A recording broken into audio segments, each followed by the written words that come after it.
Hello दोस्तों, नमस्ते, प्रणाम। मैं हूँ रिंकू सूर्या, अपने यूट्यूब चैनल में स्वागत करती हूँ। दोस्तों, मैं एक भाई बहन का दर्द भरा हुआ गीत सुनाने जा रही हूँ। दोस्तों, आपको जैसे लगेगा आप लोग कमेंट बॉक्स में बताइएगा।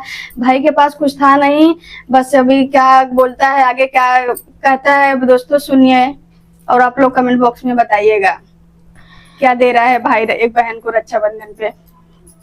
देता भैया रक्षा के बनैया नु हो घर मा जाए के बेरिया। देता भैया रक्षा के बनैया नु हो घर मा जाए के बेरिया। बांधा बहिनी आशीष के गठरिया नु हो घर मा जाए के बेरी।